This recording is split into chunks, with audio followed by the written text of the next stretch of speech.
नमस्कार, मैं हूं आपके साथ आस्था कौशिक और आप देख रहे हैं महाबहस। कानपुर में कालिंदी एक्सप्रेस को पलटने की साजिश के पीछे कौन है, यह सवाल हर किसी के मन में है। यूपी पुलिस से लेकर केंद्रीय खुफिया एजेंसियों तक ने इस सवाल के जवाब को ढूंढने में अपनी पूरी ताकत लगा दी है। लेकिन यह पहला मामला नहीं है। 2024 में ही कई बार अलग अलग जगहों पर इस तरह की हरकतें देखी जा चुकी हैं। ऐसे में अब सवाल यह कि कौन खेल रहा है दहशत का खेल, क्यों निशाने पर रेल। वहीं गिरिराज सिंह ने इस घटना के पीछे टूल किट और कांग्रेस की साजिश का आरोप लगाया है। कांग्रेस की तरफ से पलटवार करते हुए उनके मानसिक स्वास्थ्य पर सवाल उठाए गए। अब नेशनल सिक्योरिटी जैसे गंभीर मसले पर पॉलिटिक्स की एंट्री कई सवाल खड़े करती है। आज इन्हीं सवालों के इर्द गिर्द एक खास गेस्ट पैनल के साथ महाबहस। पहले ये रिपोर्ट।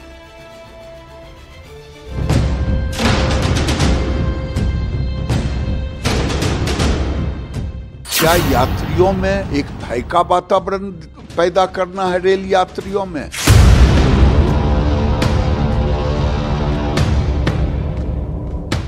ट्रैक पर आतंक का सामान किसने रखा?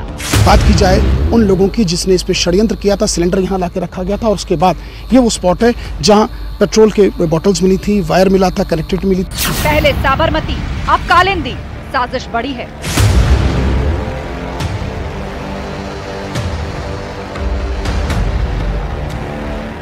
ट्रैक टेरर पर गिरिराज, कांग्रेस आमने सामने।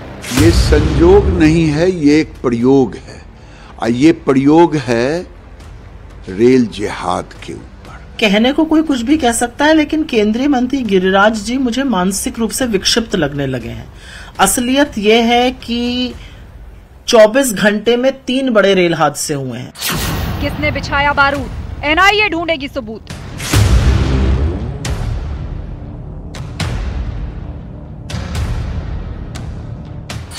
दहशत का खेल, क्यों निशाने पर रेल।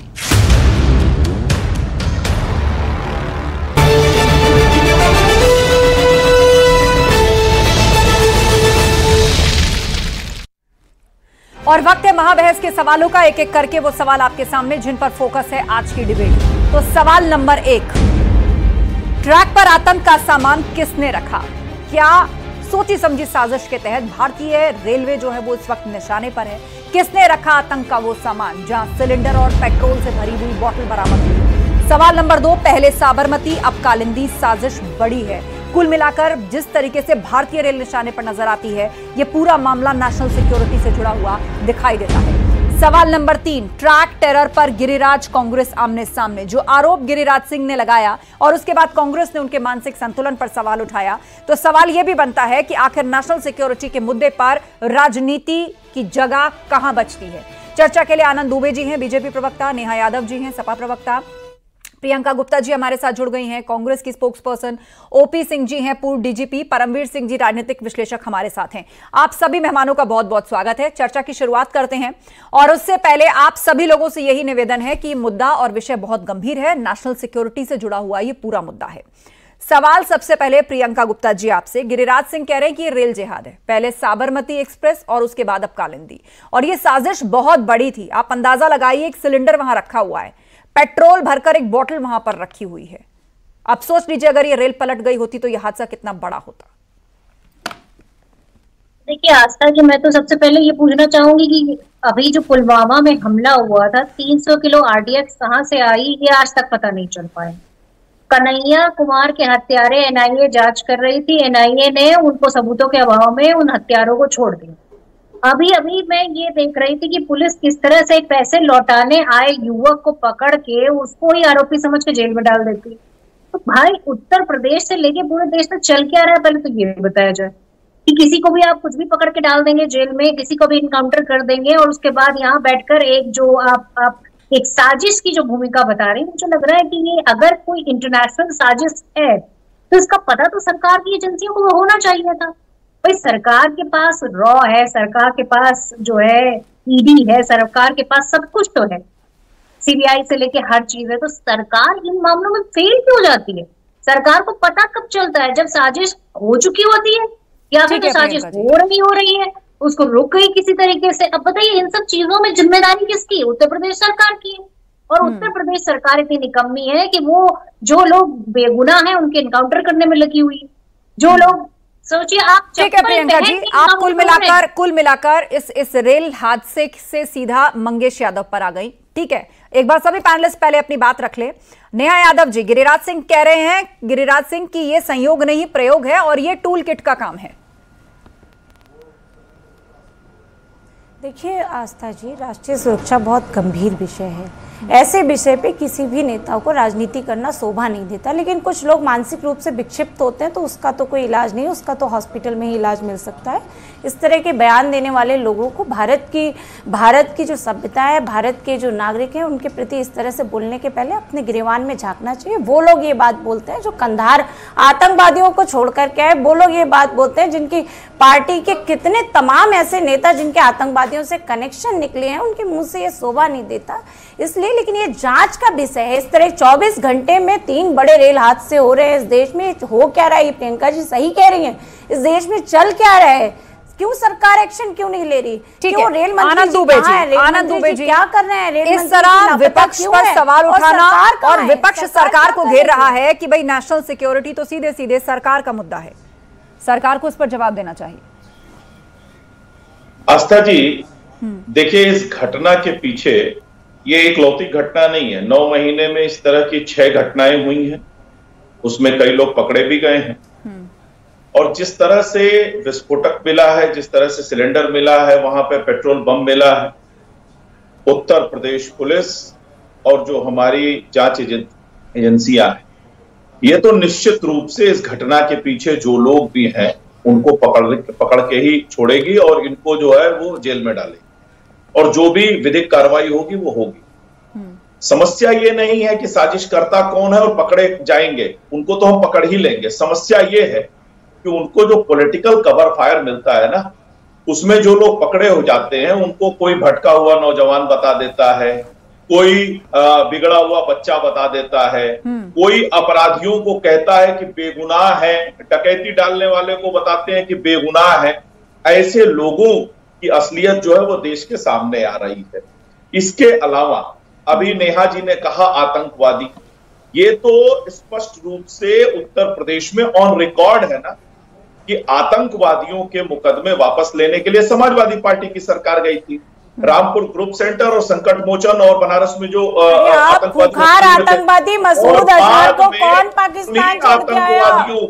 किसने? आपके पास जवाब नहीं है। पाकिस्तान बिरयानी खाने आप और आपके नेता आतंकवादियों से रिश्ते किस पार्टी के हैं ये उत्तर प्रदेश में, देश में जग जाहिर है। रिश्ते हैं भाजपा आईटी सेल के रिश्ते, आईएसआई से निकले हैं आपके आईटी सेल के। भाजपा के आईटी सेल का कैरेक्टर ये है कि कभी आतंकवादी निकलता, कभी बलात्कारी निकलते हैं। ये आपकी हिस्ट्री है। घटना पर जो लोग इतनी बड़ी घटना पर भी अभी कह रहे हैं कि देखते हैं ये तो हादसा है, अरे साहब ये तो सीधा सीधा साजिश है। नेहा जी बोलिए, आपने जिक्र किया कि बीजेपी नेताओं के जो कनेक्शंस हैं वो आतंकियों से निकलते हैं, तो अब बीजेपी ने सवाल उठाया है कि भाई ऑन रिकॉर्ड है ये तो आपने आतंकियों के मुकदमे वापस किए थे।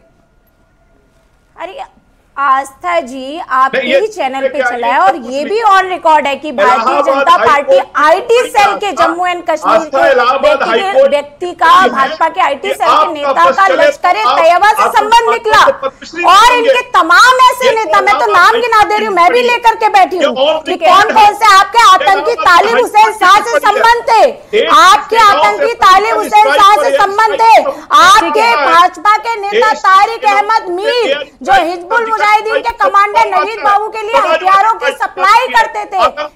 ये आपकी हिस्ट्री है। अरे आनंद दुबे जी बात पूरी होने दीजिए, आप दोनों का ऑडियो क्लैश कर रहा है। आनंद दुबे जी रुक जाइए, मैं दोबारा आपके पास आ रही हूँ। ऑडियो क्लैश कर रहा है आप दोनों का आपस में। नेहा जी 10 सेकंड खत्म करिए। सब पूछ रहे हैं, आप जवाब दीजिए ना, आप जवाब दीजिए। ठीक है नेहा जी। आनंद दुबे जी 20 सेकंड, फिर मैं बाकी पैनलिस्ट को जोड़ती हूँ चर्चा में। आनंद दुबे जी जवाब आपका। नेहा जी अब शांत हो जाइए, उनका जवाब सुन लीजिए। आपको आतंकियों को छोड़ने के लिए, आप तो आतंकियों को छोड़ने चले जाते हैं, आप तो खूंखार आतंकवादियों को छोड़कर आए। नेहा जी उनकी बात सुन लीजिए, आपने एक लिस्ट पढ़ी है और संगीन आरोप लगाए, अब उनका जवाब सुन लीजिए।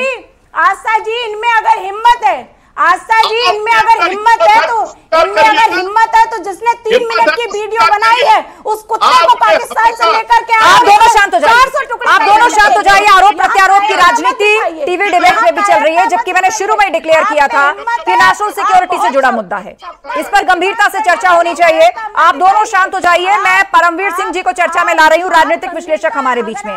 परमवीर सिंह जी, आप देखिए सिलसिलेवार तरीके से रेलवे को निशाने पर लेने की कोशिश लगातार जारी है। पहले साबरमती एक्सप्रेस और अब ये कालिंदी। आप बीते 1 साल को देखिए उठा करके, तो इस तरह के कई ऐसे हादसे हैं जो होते होते बचे हैं या और बड़े हो सकते थे, जिनको बचाया गया, रोका गया। लेकिन देश में इस चीज को लेकर पॉलिटिक्स कौन कर रहा है कि कौन आतंकियों के साथ है, कौन आतंकियों के खिलाफ है? आस्था जी, वास्तव में जब हम इंडियन रेलवेज की बात करते हैं तो केवल ये 2 शब्दों का मेल नहीं है। ये दुनिया की 4थी सबसे बड़ी रेलवे नेटवर्क है। 1,32,000 से किलोमीटर ज्यादा से हमारा रेलवे नेटवर्क है। यहाँ 15 लाख से ज्यादा लोग काम करते हैं। और यहाँ पर जैसे हम देखें, अगर हम छोटी सी बात बोले, इतनी 1,32,000 स्क्वायर किलोमीटर की जो रेलवे लाइन है, इसकी सुरक्षा करी जाती है। उसके अंदर हादसे जब होते हैं, और हादसे पहले भी हुए हैं। मेरे कहने का पर्पस सिर्फ ये है कि ये रेलवे का नेटवर्क, अगर हम नक्सली प्रभावित क्षेत्रों में देखें तो वहां पर भी उनके नेटवर्क खतरे पर रहता है। जम्मू कश्मीर के अंदर नए पुल बन रहे थे, रेलवे लाइन जा रही थी, वहां पर भी अटैक्स होते रहे हैं, और तमाम हमने देखे हैं अटैक्स होते रहे हैं। तो इनके पीछे कुछ ना कुछ लॉजिक तो है। और अगर रेलवे का हादसा एक ऐसा हादसा होता है, जब होता है तो इसकी धमक पूरे विश्व में गूंजती है। और अगर आप सरकार को पंगु बनाना चाहें, किसी की भी सरकार को, तो रेलवे एक सॉफ्ट टारगेट होती है। तो ये निश्चित ही बात है, ये गंभीर समस्या है, इसके ऊपर देखना होगा। और इतनी बड़ी व्यवस्था तरीके से कोई करता है तो उसको बिना लॉजिस्टिक सपोर्ट, चाहे वो बाहरी ताकतों की हो, चाहे वो देश के अंदर से मिलती हो, बिना उसके नहीं हो सकती। तो ये बात तो गंभीर मुद्दा है। अब यहाँ पर एक चीज और देखनी होगी। देखिए, रेलवे अपना काम करता है, पुलिस प्रशासन अपना काम करता है, आरपीएफ बना होता है, वो अपना काम करता है। वो लोग नहीं सोच, वो लोग इस चीज से बिल्कुल प्रभावित नहीं होते कि कौन सी पार्टी क्या बोल रही है। वो लोग अपना काम करेंगे, तो वो जांच होगी, जांच में सामने आएगा, और देखिए निकल कर आएगा। इस चीज में राजनीति करके इस मुद्दे को हम भटका देंगे विषय से कि इसने ये कहा, उसने वो कर। जी ठीक है। ओपी सिंह जी हमारे बीच में, पूर्व डीजीपी। सर, आपसे समझना चाहेंगे कि इस तरह से रेलवे ट्रैक, अब ये कोई नक्सली या बीहड़ इलाका भी नहीं है जिसके बीच में से रेलवे लाइन जा रही हो, और आसपास घना जंगल हो, दूर दूर तक आबादी नहीं हो, वहां किसी ने किसी तरह का कोई विस्फोटक प्लांट कर दिया। कानपुर जैसा बड़ा शहर, उसके पास से जो रेलवे पटरी गुजर रही है, वहां पर एक कोई सिलेंडर रख जाता है, एक बॉटल के अंदर पेट्रोल रख के चला जाता है, तो ये अपने आप में बहुत बड़ी चिंता को खड़े करता है। बिल्कुल सही कहा आपने आस्था जी। और रेलवेज जो है, जैसा कि एक वक्ता ने बताया, ये हमारा एक क्रिटिकल इंफ्रास्ट्रक्चर है, एक हमारा वाइटल इंस्टॉलेशन है, नेटवर्क इसका बहुत ही बृहद है। और किसी भी रेलवे ट्रैक पर, चाहे वो कानपुर का हो या देश के किसी भाग में हो, ऐसे पदार्थों का मिलना जिससे कि एक्सप्लोजन होने की संभावना हो, या फॉर दैट मैटर उसी रेलवे ट्रैक पर कुछ ही दिनों पहले एक ऐसी ही घटना हुई थी जिसमें रेलवे ट्रैक को ब्लॉक किया गया था, उसकी पुनः पुनरावृत्ति होना, और ट्रेन को एक सॉफ्ट टारगेट के रूप में रखना। ट्रेन देखिए हमेशा सॉफ्ट टारगेट में इसलिए होता है कि ट्रेन में हजारों की संख्या में यात्री ट्रैवल करते हैं, उनकी प्रॉपर्टी, उनकी लाइफ का सवाल होता है। ये सारी चीजें जो है एक गहरी साजिश की तरफ इंगित कर रही है। मैं as a police officer, as a former police officer कह सकता हूं कि इसको बहुत ही सीरियसली लेने की जरूरत है, क्योंकि ये हमारी राष्ट्रीय सुरक्षा के मुद्दे से जुड़ा हुआ है। इसको किसी पॉलिटिसाइजेशन या किसी पॉलिटिक्स से नहीं करना चाहिए। और इसमें जो इंटरोगेशंस हो, जो इन्वेस्टिगेशंस हो, वो बहुत ही क्वालिटेटिव दर्जे का होना चाहिए। बिल्कुल, एनआईए इसको इन्वेस्टिगेट करेगा। बिल्कुल, एनआईए तो इन्वेस्टिगेट करेगा ही, लेकिन आप इसके ट्रेंड्स को देखिए कि एक पर्टिकुलर पैटर्न दिखलाई दे रहा है, और उस पैटर्न में क्या हो सकता है। जैसा कि हम देख रहे हैं कि एक सुनसान इलाके में रेलवे ट्रैक पे कुछ सामान मिलते हैं। वो सामान कौन रख रहा है? कोई लोन वॉल्फ है या कोई लोकली रेडिकलाइज्ड आदमी है जो वहां पे रख रहा है, और बहुत ही अनप्रोफेशनल स्टाइल में उसको रखा गया है। मैं तो समझता हूं कि बहुत ही, जिसको कहा जाता है कि कंट्री मेड स्टाइल जो होता है, उसको एक्सपोजन या ऑपरेशन करने का हुआ है। एक और इसी से जुड़ा हुआ मेरा सीधा सवाल कि ये जिस तरीके से इस घटना को प्लांट किया गया, तो आपको क्या लगता है इसके पीछे जो मंशा रही होगी, क्या सच में बड़ा विस्फोट प्लान करने की थी, या ये जताने और ये धमकी भरा संदेश देने की थी कि देखो हम कहां तक पहुंच गए हैं, हम क्या कुछ कर सकते हैं? देखिए आस्था जी, कई प्रकार के एक्सप्लोजन्स होते हैं। इंसेंडियरी एक्सप्लोजन्स हो सकता है, एक्सप्लोसिव एक्सप्लोजन्स हो सकता है, मैकेनिकल हो सकता है। मैकेनिकल को तो हम यहाँ रूल आउट करते हैं, लेकिन एक्सप्लोसिव्स का वहां मिलना, एक ग्रे पदार्थ मिला है जिसको फॉरेंसिक्स के लिए पुलिस ने वहां भेजा है, अब उसके फॉरेंसिक से ही पता चलेगा कि वो ग्रे मटेरियल क्या है, एक्सप्लोसिव्स है या क्या है।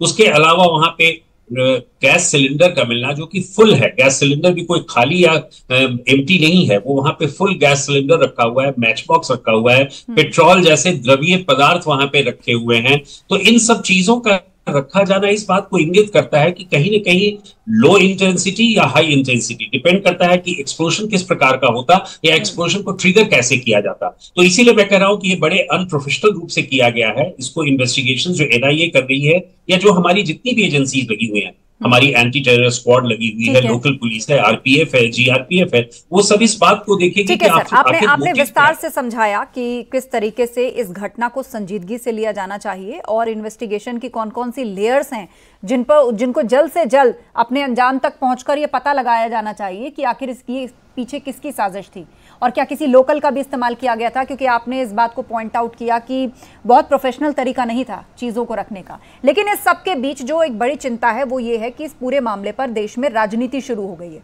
प्रियंका गुप्ता जी, जब कांग्रेस की सरकार थी तो क्या देश में रेल हादसे नहीं हुए थे या देश में आतंकी हमले नहीं हुए थे? आज अगर किसी ने इस मंशा से इस तरह की घटना को अंजाम दिया तो क्या ये जरूरी है इस देश में आरोप प्रत्यारोप की राजनीति शुरू करना, बजाय इसके कि हमारी जो नेशनल इन्वेस्टिगेटिव एजेंसी है उसको इस पूरे केस के साथ छोड़ देना चाहिए? आप देखिए रामेश्वरम कैफे में क्या निकल करके आया, जो कर्नाटक में विस्फोट हुआ था, राम मंदिर को उड़ाने की साजिश थी। वो केवल एक विस्फोट नहीं था जो कर्नाटक के कैफे में हुआ, राम मंदिर निशाने पर था, बेंगलुरु का बीजेपी दफ्तर निशाने पर था। लेकिन मैं तो वही कह रही हूँ कि जो नेशनल एजेंसीज हैं वो किसके अंडर में आती हैं? ये जिम्मेदारी किसकी है? अगर सरकार हाथ पे हाथ धरे बैठी हुई है तो निकम्मी है सरकार बदल देनी चाहिए लोगों को। क्योंकि जब राम मंदिर सुरक्षित नहीं है, जब ट्रेन सुरक्षित नहीं है, जब देश की सीमाएं सुरक्षित नहीं, तो ऐसी सरकार के क्या अचार डालेंगे या पकौड़े तलेंगे? आप खुद ही बताइए। देखिए अभी मैं एक बात कहूंगी कि ये जो बीजेपी की जो इंजन है ना वो फेल हो चुका है। अब ये कांग्रेस का इंजन जो है वो बीजेपी के ट्रेन को घसीट रहा है। अब वो नहीं मानती है तो देख लीजिए, पूरा वायरल हो रखा है। ये एक इंजन है जो कांग्रेस के टाइम में बना हुआ है और ये बीजेपी की ट्रेन को घसीट रहा है। ये हालत है ट्रेन की। अभी 18 घंटे पहले 3 एक्सीडेंट हुए यूपी में, बिहार में और मध्य प्रदेश में। आनंद दुबे जी, जिसमें कई पटरी पर उतर गई है, बढ़ गई है। ठीक है प्रियंका जी, जवाब सुन लेते हैं। 131 केसेस हो चुके हैं ट्रेन के। ठीक है, और उसका जवाब ले लेते हैं। आनंद दुबे जी, वो कहते हैं तो छोटी छोटी घटनाएं है तो होती रहती है। मतलब ऐसा किसने कहा छोटी छोटी घटनाएं होती रहती हैं? हर घटना गंभीर है। सरकार है, दुनिया के बड़े रेलवे नेटवर्क्स में से एक इंडिया का रेलवे नेटवर्क है। मध्यम वर्ग से लेकर वीकर सेक्शन जो सबसे ज्यादा ट्रांसपोर्ट का इस्तेमाल करते हैं वो रेलवे है। और ये किसने कहा छोटी मोटी घटनाएं हैं? ये आप अपने मन से कोट कर रही हैं। आनंद दुबे जी, ठीक है, जवाब ले लेते हैं इसका। आनंद जी बोलिए। देखिए आस्था, सबसे बड़ी बात यही है कि कांग्रेस जो है वो उसको झूठ बोलने की आदत है और मनगढ़ंत बातें करती है। किसी को झूठा बयान किसी का कोट कर देना, ठीक है। आस्था कृपया शांत रहिए। प्रियंका जी, मैं बीच में जवाब ले लीजिए, शांत रहिए। मैं फिर समय दे दूंगी। एक बार वो बोल ले, दो लोग एक साथ बोल रहे हैं तो ऑडियो क्लैश हो रहा है एक दूसरे का। ठीक है, एक विषय आस्था कृपया शांत कराइए। देखिए एक चीज बहुत स्पष्ट है, इन्होंने कहा प्रियंका जी, देखिए मैं ऑडियो ऑफ नहीं कराती हूँ, कीपिंग इन माइंड कि आप सभी रिस्पॉन्सिबल पैनलिस्ट हैं। मैं फिर मौका दे दूंगी आपको, उनको बोलने दीजिए। आपने अनइंटरप्टेड बात रखी। प्रियंका जी, फिर मैं आपको एक शब्द नहीं बोलने दूंगा। अगर आप ऐसे बोलेंगी तो फिर मैं लगातार नहीं, सब नहीं चाहिए डिबेट पर। आपको अच्छा लगेगा क्या? गंभीरता को समझना होगा, ये सब नहीं चाहिए डिबेट पर। ठीक है प्रियंका जी, जवाब सुनिए। आनंद जी की आवाज जाएगी। नहीं होते, आप केवल डिबेट करने चली आती है बिना होमवर्क के और किसी के बयान को किसी तरह से पेश कर देती है। अब सुनिए मेरी बात। आपने कहा पकोड़े तल रहे, भजिया तल रहे। अरे पकोड़े और भजिया आप तलते थे जब मुंबई में हमला होता था और आपके गृह मंत्री 3 बार कोट बदलने चले जाते थे। 2014 के पहले पूरे देश में कोई ऐसा शहर नहीं था जो धमाकों से टहलता नहीं था। लेकिन जब से नरेंद्र मोदी जी की सरकार है, अगर जम्मू कश्मीर को छोड़ दीजिए तो देश के किसी भी हिस्से में हमने धमाका नहीं होने दिया। ये हमारी सफलता है। लेकिन आप लोग किसके साथ खड़े हैं? आप लोग आतंकवादियों के साथ खड़े हैं।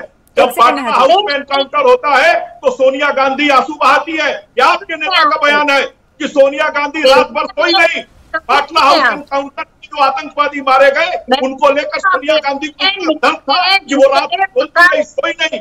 ये आपके पार्टी की हकीकत है। चीन और डोकलाम और गलवान में जब हमारी सेना लड़ती है तो राहुल गांधी जाके चीन के प्रतिनिधिमंडल से मुलाकात करते हैं। ये आपकी हकीकत है। जब हमारे सर्जिकल स्ट्राइक पर ठीक है, आप दोनों शांत हो जाइए। नेहा जी बोलिए। नेहा जी ना इंडिया में आपका वक्तव्य। नेहा जी बोलिए, बोलिए। के साथ है आस्था जी, मेरे भाजपा के प्रवक्ता से 2 सवाल हैं। ये बहुत गंभीर विषय है कि देश में 24 घंटे के अंदर 3 रेल हादसे हो रहे हैं। आखिर क्या वजह है? क्या पटरियों पे जांच हुई थी पहले की नहीं हुई थी? ये सबसे बड़ी वजह है कि रेलवे में पिछले 6 सालों के अंदर 72,000 पदों पे नियुक्तियां नहीं की गई, और ये कहकर नियुक्तियां नहीं की गई कि जरूरत नहीं है रेलवे को। और सबसे महत्वपूर्ण एक पद होता है PWI का, शायद इनको पता नहीं होगा दुबे जी को, PWI की जिम्मेदारी और पद बता देती हूँ। परमानेंट वे इंस्पेक्टर का पद होता है जो इंस्पेक्शन करता है ट्रैक्स पे चल करके कि कोई खराबी तो नहीं है, ट्रैक्स पे कुछ है, दिक्कत तो नहीं है। ये पद भी इन्होंने पिछले 6 सालों में नहीं निकाला है। और जो थे लोग, उन जो रिटायर हो गए, लगभग 3 लाख से ज्यादा लोग जो रिटायर हुए, कोई नियुक्ति इन्होंने नहीं निकाली, सब प्राइवेट कर दिया। इनसे पूछिए ना, जिनकी ड्यूटी, जिनकी नियुक्ति, जो नियुक्त किए जाने वाले कर्मचारी थे, क्यों नहीं आप भर्तियां निकालते हैं? ठीकरा फोड़ने से नहीं चलेगा। सरकार आपकी है। बहुत महत्वपूर्ण बिंदु उठाया है अपना नेहा जी, बहुत महत्वपूर्ण बिंदु उठाया। मुझे लगता है कि इस सवाल को सीधे आनंद जी के पास जाना चाहिए। बोलिए आनंद जी। अब भर्तियां नहीं निकल रही हैं, रिक्रूटमेंट नहीं हो रही है, तो टैक्स को चेक कौन करेगा? ये सवाल सपा का। देखिए, रेलवे में 70,000 से ज्यादा भर्ती हुई है, पहली चीज। इसके अलावा RPF की संख्या बढ़ाई गई है, दूसरी चीज। तीसरी चीज, यूपीए के 10 साल में 14,985 किलोमीटर आंकड़े आपको दिखा दे रही हूं, बनाई है। मेघालय में अगर दूसरा स्टेशन मिला है तो हमारी सरकार ने मिला है। नॉर्थ ईस्ट को जोड़ने का काम किया है तो हमारी सरकार ने किया है। वंदे भारत बनाने का काम किया है तो हमारी सरकार ने किया है। कांग्रेस की सरकार में क्या होता था? रेल कोच फैक्ट्री का उद्घाटन हकीकत है। अब नेहा जी को कुछ पता ही नहीं है, नेहा जी को कुछ जानकारी नहीं है, तो नेहा जी सवाल उठा रही है। लेकिन इससे पूछ लीजिए, आतंकवादियों को वापस लेने के लिए इनकी सरकार गई थी, अखिलेश यादव जी को उसमें जवाब आतंकवादियों के वापस लेने जो गई थी इनकी सरकार, पूछिए जब अपराधी मारे जाते हैं तो ये अपराधियों क्या इनको आतंकवादियों और अपराधियों के साथ इनकी कौन सी साठगांठ है? अरे शर्म करिए, शर्म आप लोग करिए। गायत्री प्रजापति जैसे बलात्कारी को मंच पर घुमाने वाले, यादव सिंह जैसे भ्रष्टाचारी को गले लगाने वाले, आतंकवादियों के परिवार के साथ फोटो खिंचवाने वाले, आतंकवादियों के मुकदमे वापस करने वाले, दंगाइयों को मुख्यमंत्री आवास में लेकर सम्मानित करने वाले, दंगाइयों को। एक सेकंड, आप सभी शांत हो जाइए, आप सभी शांत हो जाइए। गंभीर विषय पर आप लोग जो आपसी वाद विवाद में उलझे हुए हैं, नहीं, आप सभी शांत हो जाइए। हमारे बीच में परमवीर सिंह जी भी हैं, राजनीतिक विश्लेषक। परमवीर सिंह जी, ऐसा लग रहा है रेलवे पे राजनीति का सिलसिला रुकने वाला नहीं है। राजनीति का सिलसिला रुकने वाला नहीं है, जबकि आप गंभीरता देखिए। बैंगलोर के रामेश्वरम कैप्टन IAS मॉड्यूल का सामने है और रेलवे लगातार टारगेट पे है। आप सभी शांत होइए, परमवीर जी बोलेंगे। परमवीर जी, अरे डकैत है आप लोग, आस्था जी देखिए, शांत होइए, ये तू रहने का वक्त नहीं है। चुनाव अभी दूर है, अभी तारीख भी नहीं आई है। शांत होइए आप लोग, बोले दीजिए विश्लेषक को उनकी बात। युवाओं के भविष्य परमवीर जी की आवाज आएगी, बस परमवीर जी की आवाज होने जाएगी। बोले परमवीर जी। दुर्घटना कोई भी हो वो दुखद होती है, लेकिन उससे सीखकर आगे बढ़ना और उसका सुधार करना जरूरी होता है। दुनिया का एक एग्जाम्पल है, और भारत का सबसे बुरा रेल हादसा या दुनिया का सबसे बुरा हादसा 6 जून 1981 को हुआ था। उसमें लगभग सरकारी आंकड़ा था कि 800 लोगों की जान गंवाई थी, जब वो नदी में रेलवे समा गई थी, गिर गई थी, रेलवे डिरेल होकर गिर गई थी। उसके बाद से हुआ कहते, तब से देखा गया था कि इलेक्ट्रॉनिक सर्विलांस जैसे कवच सिस्टम इंट्रोड्यूस किया गया था कि रेलवे अगर 3 किलोमीटर के नजदीक कोई गाड़ियां आ जाएंगी तो अपने आप ब्रेक लगाएगा। ये बहुत महंगी टेक्नोलॉजी थी, लेटेस्ट टेक्नोलॉजी थी, जिसको इंप्लीमेंट किया जा रहा है और ये दुनिया के तमाम देशों में किया जाता है। तो समय की मांग तो यह है कि इस समय इन चीजों के ऊपर रहे। या जैसे कि अगर आपको रेलवेज का भी बात हो रही थी कि भर्ती नहीं निकल रही है, सब 1,32,000 किलोमीटर के ऊपर अगर आप 1 किलोमीटर के ऊपर एक आदमी को रखेंगे तो 1,32,000 लोग चाहिए यहाँ पर, और वो इससे भी काम नहीं बन पाएगा। तो बात जरूरत इस समय इलेक्ट्रॉनिक सर्विलांस की है, बॉर्डर के ऊपर बॉर्डर फेंसिंग भी इलेक्ट्रॉनिक करी जा रही है। हम पुरानी बातें करते रहेंगे अंग्रेजों के जमाने में कि लालटेन दिखाएंगे तो ऐसे काम नहीं चलेगा। और ये जो मुद्दा है सुरक्षा का, यहाँ पर बात क्या है कि आपको किसानों की पराल खोज लेते हैं ये लोग, लेकिन इनको ये नहीं दिखता कि रेलवे का हादसा हो सकता है। तरीका क्या होगा खोजे हैं और विश्लेषक को बात तो पूरी करने दीजिए। खोज निकाला है उत्तर प्रदेश के सामने। 300 किलो आरडीएक्स अपनी पूरी। जब चुनाव आता है तभी आतंकी गतिविधियां क्यों सामने आती है, तभी ऐसी घटनाएं क्यों सामने आती है? चुनाव आते ही क्यों चिल्लाने लगते हैं आप लोग? बताइए 300 किलो आरडीएक्स कहां से आया? चलिए समय खत्म हो रहा है मेरे पास और उम्मीद यही है कि जो राजनीति और वाद विवाद करना था वो टीवी डिबेट्स पर कर लीजिए, आमने सामने फोरम पर समय बर्बाद मत करिएगा। हाउस का नेशनल सिक्योरिटी का मुद्दा है, इसकी गंभीरता को समझा जाना चाहिए। एनआईए इसको इन्वेस्टिगेट करेगी। आप सभी का शुक्रिया चर्चा में शामिल होने के लिए। तो गिरिराज सिंह ने इस घटना के पीछे टूलकिट और कांग्रेस की साजिश का आरोप लगाया, तो कांग्रेस ने पलटवार करते हुए उनके मानसिक स्वास्थ्य पर सवाल उठा दिए। अब नेशनल सिक्योरिटी जैसे गंभीर मसले पर पॉलिटिक्स की एंट्री कई सवाल खड़े करती है। महाबहस में इतना ही। खबरें जा रही हैं, आप बने रहिए हमारे साथ।